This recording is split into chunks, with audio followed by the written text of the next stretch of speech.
Jail Road police Thane Solapur शहर येथे दिनांक 23 नोव्हेंबर 2025 रोजी एका उघड्या घरातून 2 तोळे वजनाचे सोने व रोख रक्कम असा एकूण 3 लाख रुपयांचा मुद्देमाल चोरीला गेल्याबाबत गुन्हा दाखल करण्यात आला आहे। सदरचा गुन्हा तात्काळ उघडकीस आणणेकामी गुन्हे प्रकटीकरण पथक प्रमुख सहाय्यक पोलीस निरीक्षक संदीप पाटील आणि गुन्हे प्रकटीकरण पथकातील अंमलदार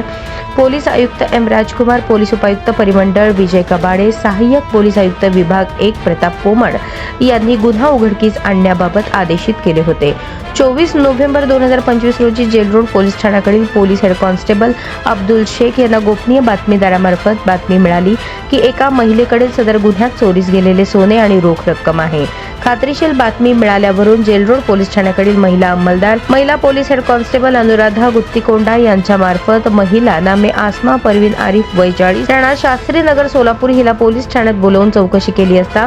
सदर महिलेने प्रथम उडवाउडवीची उत्तरे दिली। तिला अधिक विश्वासात घेऊन चौकशी केली असता सदर महिलेने सांगितले की एका उघड्या घरातून सोने आणि पैशांची चोरी केली असल्याची कबुली दिली। सदर महिलेकडून सांगितले त्यावरून महिलेकडून 2 तोळे वजनाचे सोने आणि रोख रक्कम 80,000 रुपयाचा एकूण 3 लाख रुपये किमतीचा मुद्देमाल जप्त करण्यात आला आहे। सदर बाबत जेलरोड पोलीस ठाणे VNS कलम 305 प्रमाणे गुन्हा अवघ्या 24 तासाच्या आत उघडकीस आणण्यात पोलिसांना यश प्राप्त झाले। ही कामगिरी एम राजकुमार, पोलीस आयुक्त सोलापूर शहर, पोलीस उपायुक्त परिमंडळ विजय कबाडे, सहाय्यक पोलीस आयुक्त विभाग 1 प्रताप पोमण सोलापूर शहर यांच्या मार्गदर्शनाखाली वरिष्ठ पोलीस निरीक्षक शिवाजी राऊत,